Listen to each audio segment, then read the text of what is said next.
Yongera okwaniriza ku mukutu ogwa Point Media UG na maaso berengo subscribinga, likinga, sharinga atera commentinga tusobole okulaba nga tutambulira wamu nga bulijjo.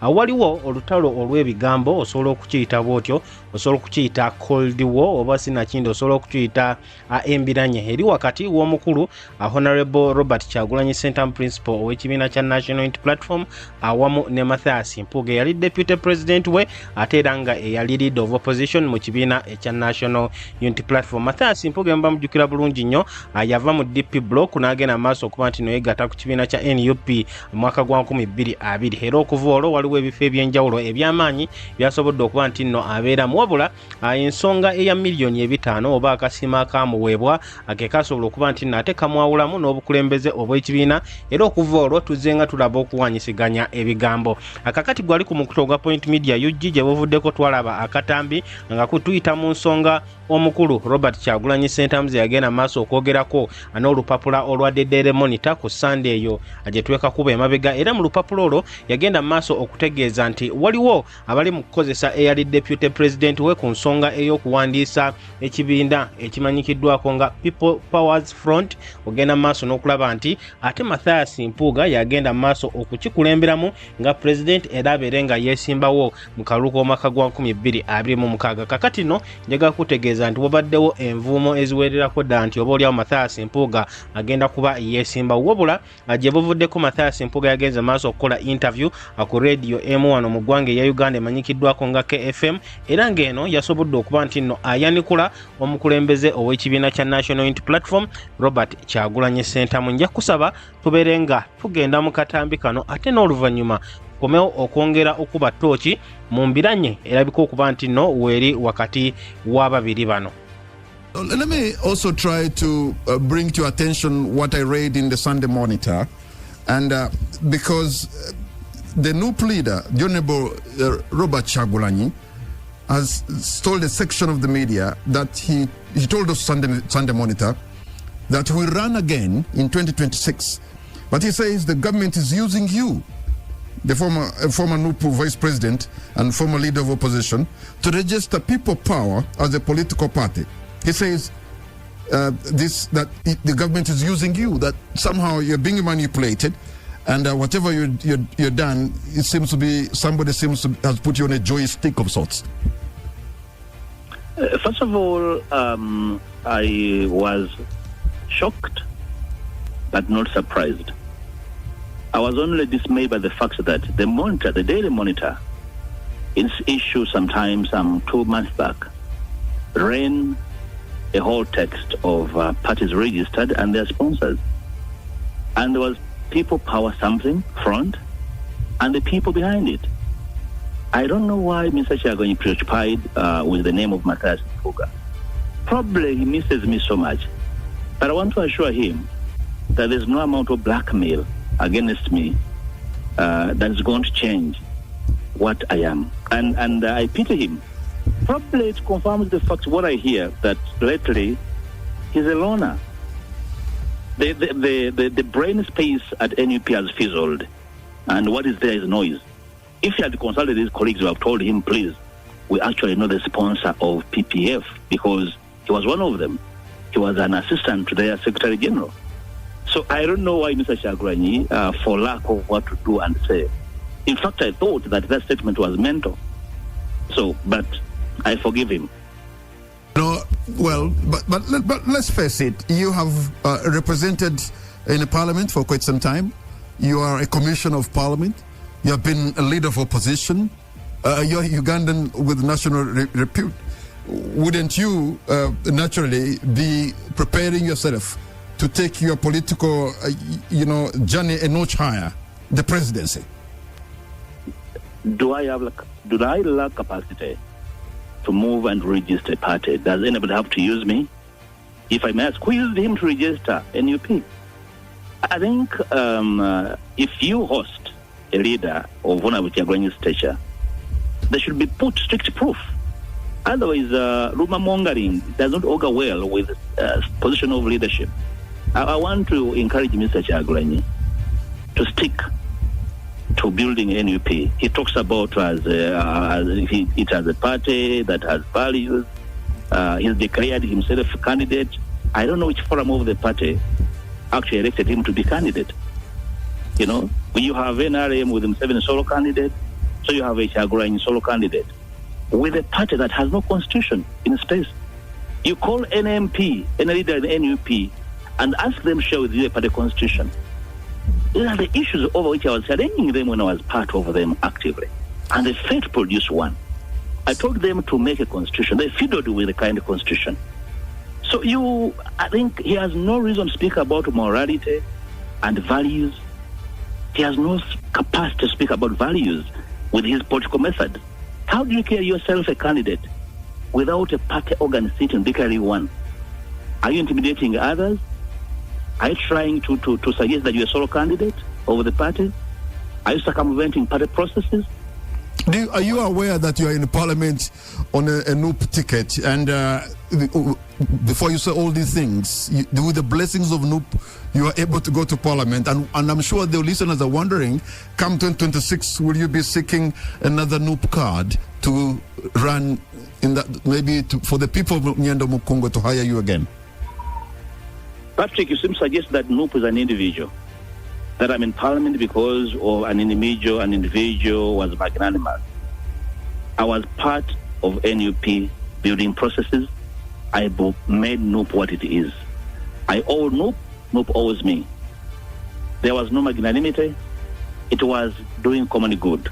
And therefore, I have every reason to question the wisdom, the actions, the misadventures of anybody in NUP's space.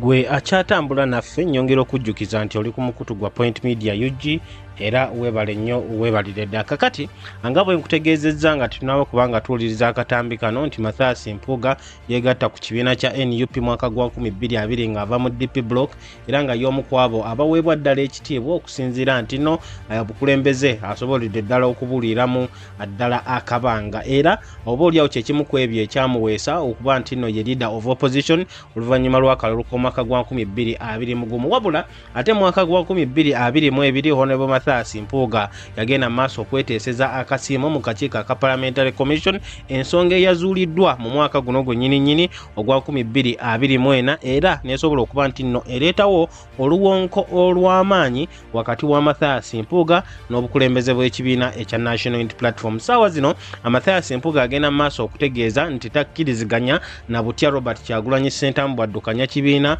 awamu n'obukulembeze bw'ekibiina okutwaliza awamu era tulabye ng'agenda maaso okutegeeza nti ekibiina kitambuzibwa nga tewaliiwo ssemateeka, ekibiina kitambulira ku ntoli za muntu omu nga Robert Kyagulanyi Ssentamu ekintu kyagamba nti ekibiina kyonna ekyagala okugenda mu maaso kirina okubeera ne structures era kirina okuba nti nno party structures ez'omuzinzi nga NEC oba SEC zirina okulaba nti zikola ensonga nga teziriimu kyekubiira yadde. Twalaba nti nno ebizibu bino byonna byaviirako Mathias Mpuuga okuba nti nno agibwa ku bwa leader of opposition.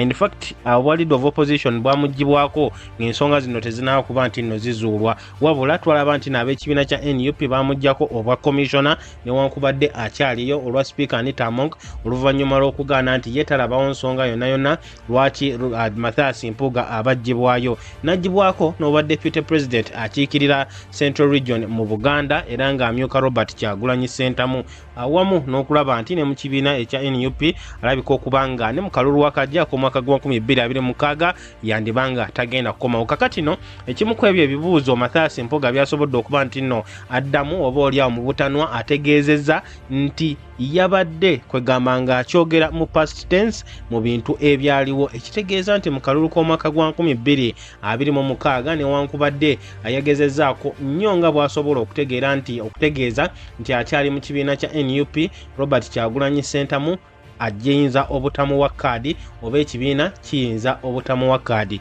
wabula nga tugenda maaso n'okulaba nti tugezaako okuyita mu nsonga zino ezimu era nga tetunazituukamu gwali ku mukutu ogwa Point Media UG nja kusaba tusooke tubeere nga tujjawo obulango bw'abakama baffe. Tujja kusooka ne Haji Abud omusomi w'eddwa ng'omukulu ono akutegeeza nti yonna gy'oli wonna w'owangaalira wabula nga olina ekizibu kakibeere kitini oba kinene kakibeere kya bulijjo oba nga si kya bulijjo genda maaso obeere nga omukubira okutunuulirako ku namba ye eri 0752447156. Haji Abdu omusomi w'edduwa akutegeeza n'okutegeeza nti enamba eri ku WhatsApp n'olw'ensonga eyo osobola okuba nti nno era oweerezaako obubaka. Katusooke tufune akalango ke tulabe kikyakola butya bwakikola n'oluvannyuma tulyoke tukomewo ate okutunuulira ensonga. Assalamu alaikum wa rahmatullahi wa barakatuh. Amanya n'eddoboozi Haji Abdu omusomi w'edduwa. Nkola ku nsonga ez'enjawulo, emirimu nga gikutataganyeko, ebyenfuna byo nga bidobonkanye, ne oba oli bweru wa ggwanga emirimu gyakucankalanako. Jangu kusomere ku dduwa okuva edda nedda edduwa zaabaawo, edduwa zisomibwa, omuntu n'oterezebwa mu mbeera yonna ebadde ekusibyeko akanyaaga. Nina ekyoto kye nsobola okukumira wadde oli bweru wa ggwanga nga toli kumpi wano n'ofuna omukisa ogwo nawe n'osomerwako ku dduwa nga nkuteddeko n'akabaani, Allah ajja kukusaasira, ajja kukwanukula. Kuba ku nnamba yange y'essimu 075 44 71 556 ne ku WhatsApp kwendi mpereza obubaka sobole okuyamba. Assalamu alaikum wa rahmatullahi wa barakatuh.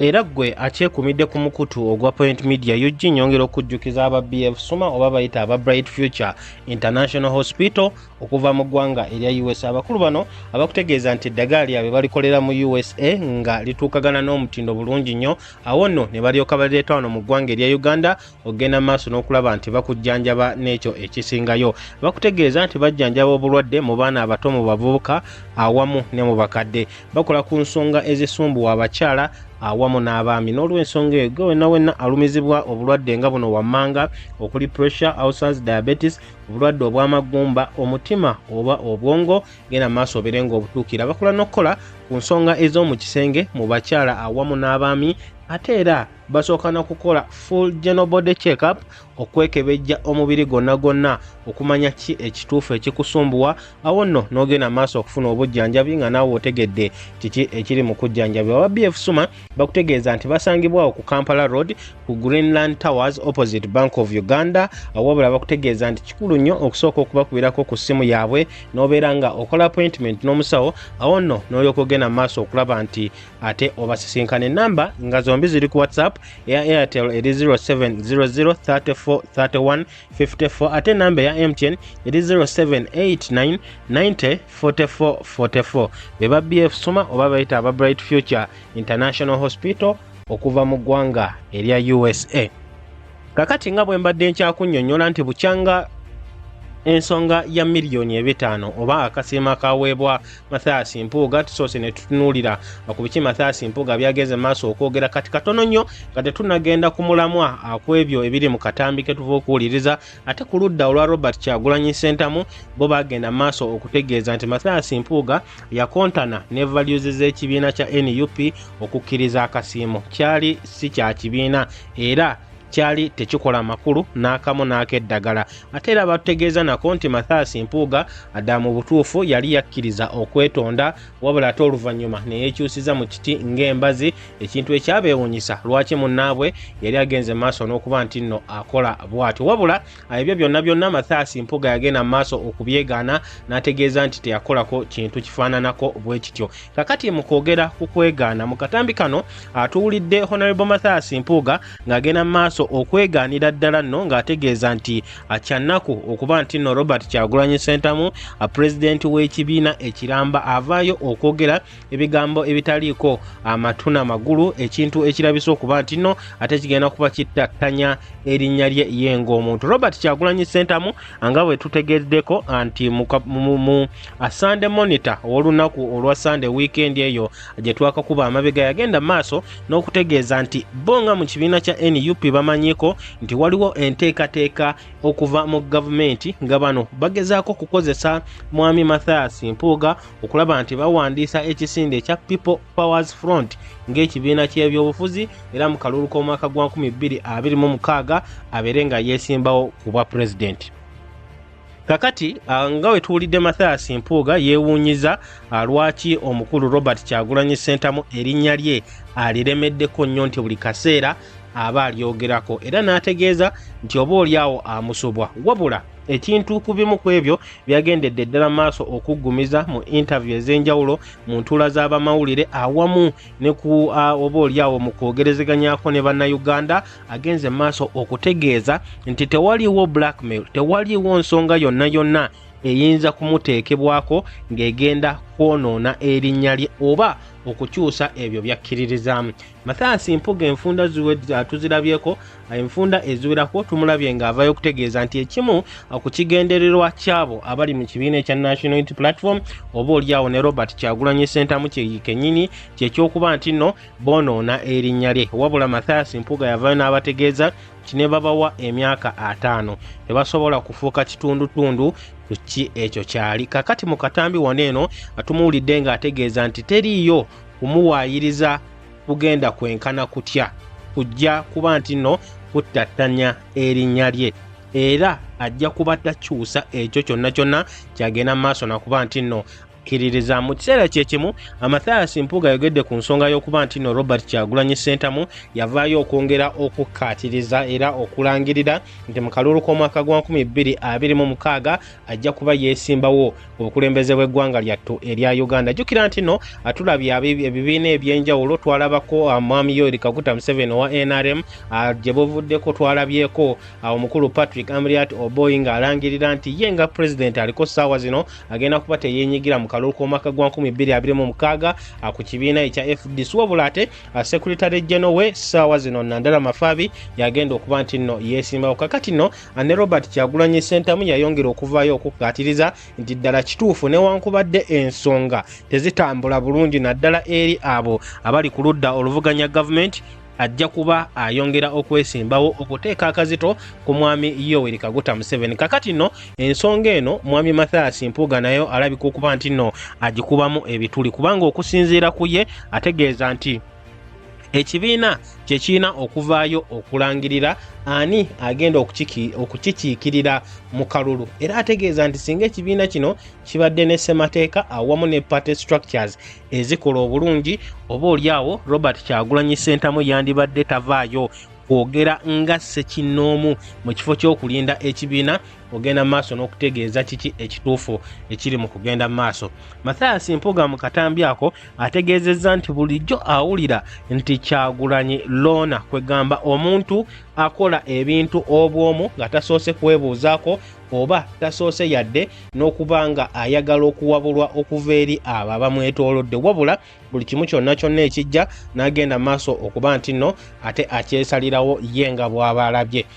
Mathias Mpuuga ategeeza nti oluvannyuma lw'okulaba Kyagulanyi ng'avaayo okulangirira bw'atyo asobola okukakasa nti oba oliawo ate bwe zityo ensonga bwe ziridda mu butuufu awo mukulu Robert Kyagulanyi Ssentamu loona. Ku nsonga eno agenze mu maaso okutegeeza nti mu kibiina walina okubeerawo akamyufu ng'abantu ab'enjawulo abavaayo okulaga obwagazi bwabwe mu kwesimbawo ku kaadi y'ekibiina okulaba nti abakiikirira ekibiina oba babeera ba flag bearers ab'ekibiina mu kalulu akaba kabindabinda wabula mu ngeri eyo okusinziira ku Kyagulanyi byavuddeyo okwogera ate oba oliawo ensonga zandibanga mu kibiina ekya NUP tezitambula bulungi wabula omukulu Mathias Mpuuga alabudde era n'ategeeza nti niwe banaagezaako okujweteka ensonga nga we bayagala era ne bategeeza nti oba oliawo ali mukozesebwa Mwami Museveni byonna byonna ebijja kukyusa kikyali kya omukulu ono Mathias Mpuuga gye bavuddeko ku Thanksgiving ye